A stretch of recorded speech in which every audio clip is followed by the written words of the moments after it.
My name is Patrick Nolan. I'm an attorney licensed in the state of Missouri. This is Pat Talks Law.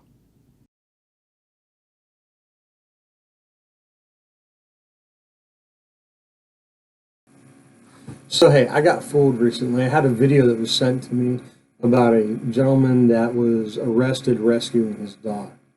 Now, it was implied that this happened last night on Wednesday evening in West Memphis. However, when I looked into the story actually occurred in 2003. Now, but it does raise an interesting question about when is it acceptable to disobey a police order and disobey the police. I'm going to show clips of that video. This is a young man who the apartment building where he lived was on fire. Fire department said they thought they would have the fire stop before it got to his apartment. However, they also were running out of water, and he heard that they were running out of water. Now, they weren't very far from his apartment and the sliding glass door behind which his dog was stuck. No one would go open the door and let his dog out, and he was told by police that he couldn't. This is Jared Martin. So Mr. Martin did this. Went for it, broke through the police line. The rescue took only seconds.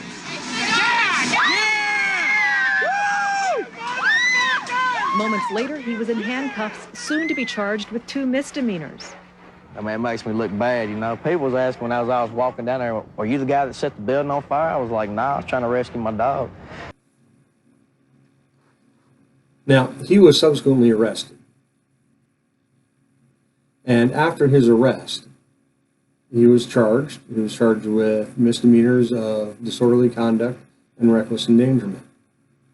However, about a month and a half later, the Metro prosecutors dismissed the charges against him, stating that he now understands that what he did was inappropriate. I'm going to call bullshit on their excuse, on their explanation. And the simple fact is, there's no way in hell they were ever going to get a conviction against this guy in front of a jury. No jury was going to convict him of rescuing his dog. So, when is it okay to disobey the police? Look, you got to be willing to accept the consequences. If you're going to commit a crime, there are going to be consequences that come with that. Now, a good lawyer can mitigate those consequences. Or, in the case of, Mr. Martin, a lawyer can assist in getting something that should have never been charged dismissed. And there's value in that. But if you're going to knowingly break the law, you're going to knowingly disobey a lawful order, something that law enforcement is entitled to do, then you need to understand that there will likely be consequences of that, and you should accept that. This is an issue for the broader auditing community. Okay, and the broader auditing community has a problem with obeying lawful orders of police officers. Now, when a police officer says you can't be somewhere because they don't like your sign, that's not really a lawful order. However, they're threatening you with arrest. And if they're threatening you with arrest, that means that you should not remain there. Another attorney that I view on YouTube actually posted something this morning about the difference between going to court as a plaintiff in a civil case versus going to court as a defendant in a criminal case. As a plaintiff in a civil case, and this goes to MERB, you have no risk if you lose. As a defendant in a criminal case, you most certainly have considerable risk if and when you lose. So that's something that you have to pay attention to, which is why I advise auditors, quite frankly, don't push it to the point of arrest, because the system is going to use the arrest to defend themselves from your potential civil suit. If they can get a conviction, they win. They're going to win the civil suit too. However, if you just clarify, you're going to arrest me if I don't leave, just that question. I just understand. You're going to arrest me if I don't leave? And the officer says, yes, leave. You've gotten what you need to file a civil suit.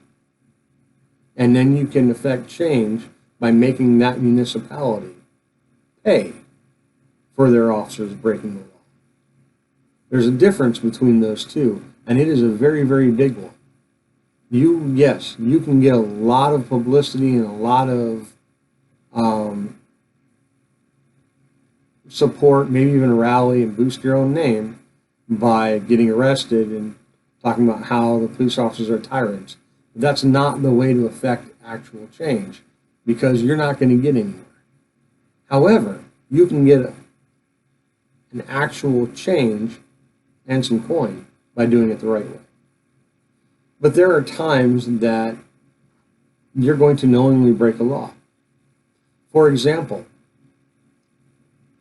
if you walked out of the bar and you saw a truck that had been left unattended starting to roll backwards on the street because it hadn't been left in gear or the e-brake hadn't been put in, and it was going to run into a gas station, and you jump in and you put the e-brake on, have you just committed drunken driving? Well, there's an argument in Missouri that you have because you've operated the vehicle.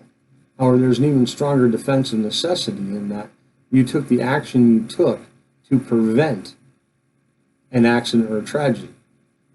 There's also an argument that you've committed the crime of tampering by operating somebody else's motor vehicle without their permission, stealing. So, that is an argument. But again, defense of necessity. You did it to stop damage from occurring. Now, this is why lawyers are very important, and you can face charges for a lot of silly things. Number one, don't talk to the police. Now, don't take it to the point of ridiculousness. I mean, look, if a cop walks up to you and says good morning as he's walking by, don't just stare at him and give him the evil eye. Say good morning. If their police are talking to you because somebody broke into your house and they stole all your stuff, yeah, you're going to talk to the police. But if they want to talk to you about a potential crime or about something going, man, shut the hell up and call an attorney. So understand that these are the problems that auditors have. One, they try to educate the police on the street. Okay? That's not going to happen. You can talk about your rights all you want. You can talk about court cases all you want. One, the officer doesn't care. They see 1,000 wannabe lawyers a year. Okay? And they're not the least bit interested.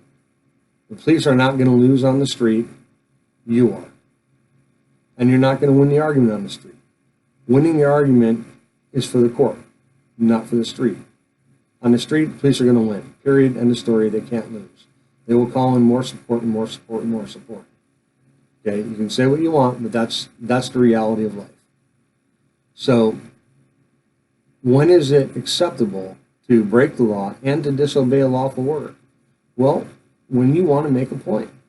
Look, sit-ins, disobeying a lawful order to disperse. People got arrested. Protest. People get arrested protesting all the time. It's understandable. That's their intent. That's what they went out to do. And we would encourage that. We want that to happen. It's part of the discourse in America. Now, they use their arrest as an opportunity to present a complaint about the broader issue. And you could do that as an activist. You could do that as a First Amendment activist. I don't know that that's the best path. I think a better path is to make all these municipalities pay, and pay a lot. So there's that. Now, necessity is a defense, the right thing to do. Yeah, you can defend that. But let's be honest.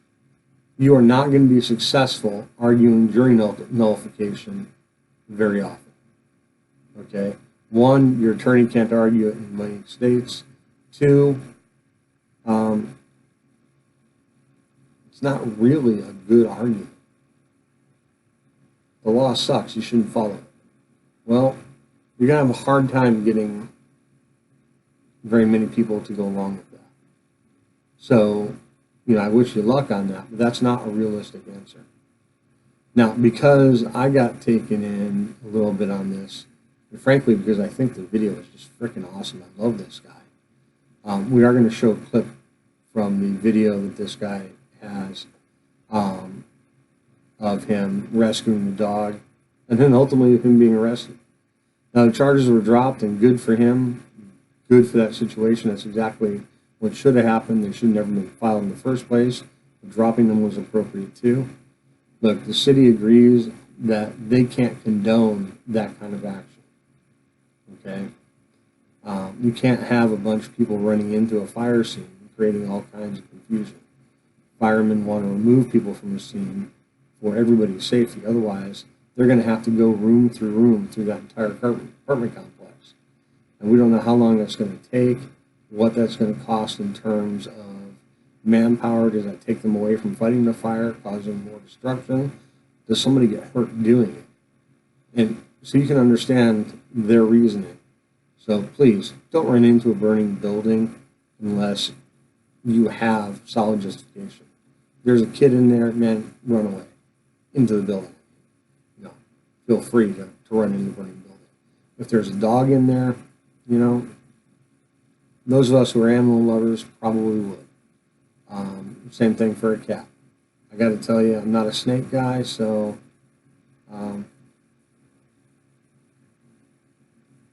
yeah, I probably wouldn't run in for a snake. But those are important things, and that's part of our humanity. So if you're going to disobey a police officer, if you're going to break a law, understand the law you're breaking, understand the consequences. Okay? You can't condemn the consequences when you knowingly break a law. You know you're going to face them. So when that happens, your argument's probably going to be all about changing the law because something was flawed. But understand that consequences come with certain actions. Thank you for watching. Have a nice day.